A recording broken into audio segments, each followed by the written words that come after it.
So here is a developing story. Welcome everybody. This is Cheesy Media Empire. Charles here. Hope you're good. Happy Easter to you and yours. Hope you're doing great wherever you are. It's a developing story as it relates to the state government and specifically the executive chairman of the Enugu Capital Territory Development Authority. Sources say that he may have been detained by the ICPC over financial irregularities. This channel gathered that this development is part of an ongoing investigation into alleged large-scale financial irregularities and abuse of office. Anya, who was appointed as the ECTDA Chairman in August 2023 by Enugu State Governor Peter Amba, was detained by ICPC operatives on Wednesday, April 16th, 2025. He was held between 10:49 a.m. and 5:37 a.m. on Thursday morning. Sources close to the investigation disclosed that Mr. Emeka Ikechukwu, the head of the Project and Physical Development Control Unit at ECTDA, is also under scrutiny. Anya appointed Mr. Ikechukwu to the position shortly after he assumed office, despite his not being a professional town planner and allegedly bypassing more senior staff members within the unit. According to the financial records currently being reviewed by the ICPC, over 417 million naira was allegedly transferred from the ECTDA's account into Mr. Ikechukwu's personal bank account. Of that amount, more than 210 million was later funneled into the bank account of Eugenics Real Estate Limited, a company owned and managed by Anya. Sources disclosed that an additional 270 million naira was transferred into Mr. Ikechukwu's account from the ECTDA project account. He then allegedly transferred more than 160 million naira directly into Anya's personal bank account with First Bank PLC. The ECTDA has faced controversy, including a June 2024 incident in which Enugu-based businessman Ihekwaba Livingstone Uzoho alleged that the governor's administration through the agency planned to demolish his residence at the number 6 Ozubulu Street Independence Layout in Enugu to reallocate the property to Senator David Umahi, the current Minister of Works and former governor of Ebonyi State. Oh well, that's a totally different story altogether. But again, the chairman of the ECTDA, I'm talking about Anya, has also responded to this particular story, saying that it is largely unfounded. So we will just look at that particular story and then bring you up to speed.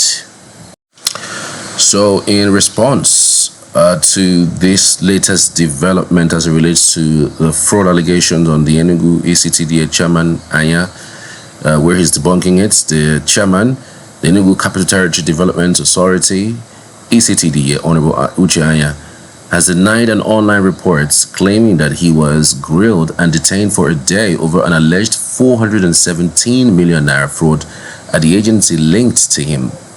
Anya explains that his agency is a task-based agency, not a contract awarding institution.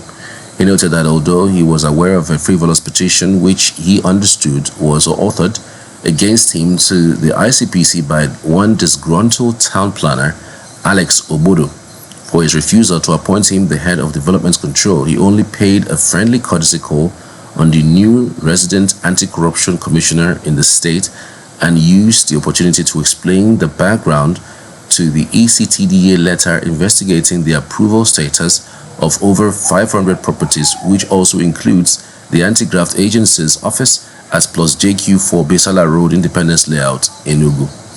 He says, quote, "I paid a courtesy visit on the new resident anti-corruption commissioner, and in the course of the visit, the animosity over their property came up. I went with a friend, Honorable Augustine Nunamani, around 11 a.m. and left about 2 hours later of the friendly conversations. I went to reassure the ICPC that we wanted to be sure that every property is in line with our master plan, and that the letter demanding for the necessary documents regarding the approval status of their office was a generic one that was sent to over 500 other properties. On the frivolous petition by one disgruntled town planner, Alex Obodo, There was absolutely nothing to it. It is not only false, but wicked, malicious, and unfounded. To start with, our agency is a tax-based agency. We do not award contract. My job entails enforcing the master plan of Enugu not to award any contract, he stated. He also said that he used the opportunity of his visit to reassure the new resident anti-corruption commissioner of the commitment of the state administration to transparency and traceability and total war against corruption.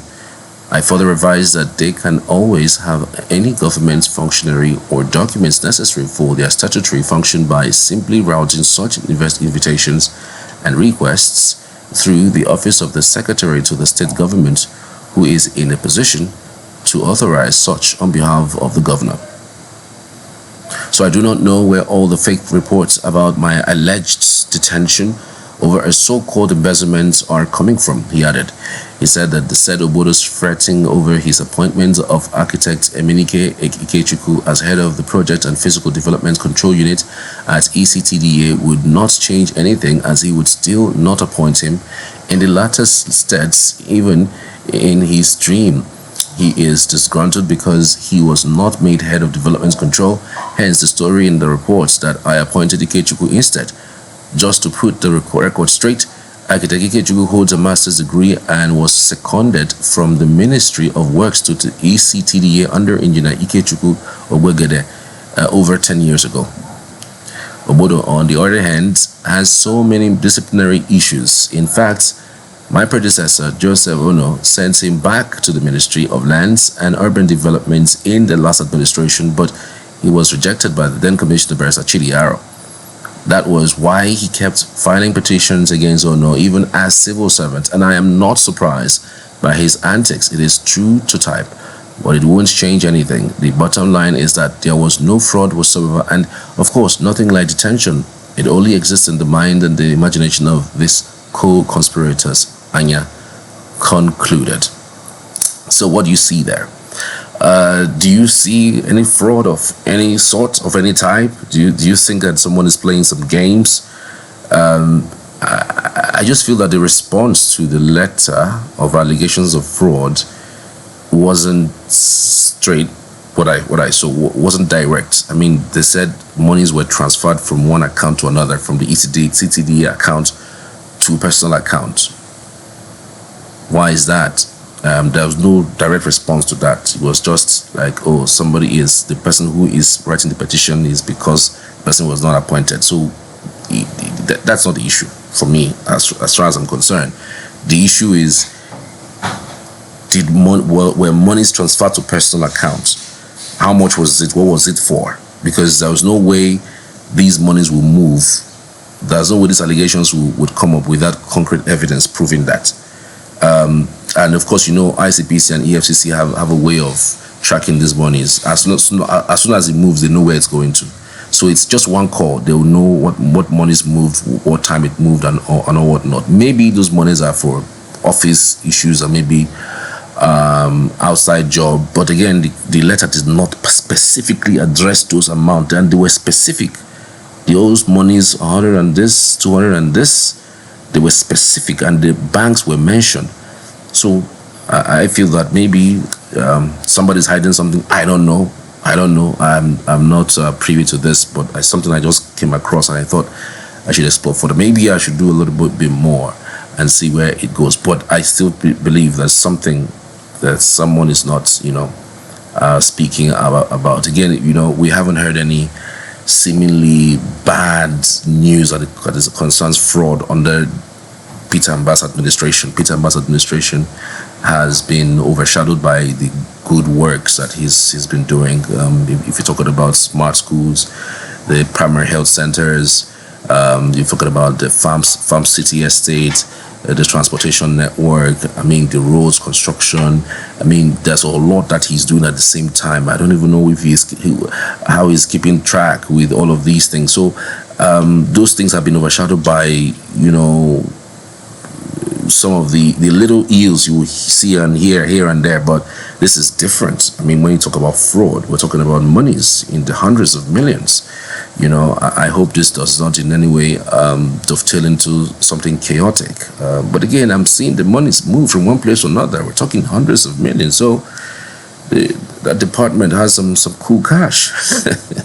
But anyway, I mean, it's important that people come clean with some of these things. Investigations have nothing to do with whether someone is indicted. So you are investigated. Sometimes you can be cleared. Sometimes you can be told that, look, this thing you're doing is wrong. This is how it should be done. You know, so people are called to action or called to retrace their steps, as the case may be. So that's what I got about this. If you got anything to say, at least just let me know. I'd love to hear it in the comments section. Thank you so much for being part of this particular broadcast. Happy Easter.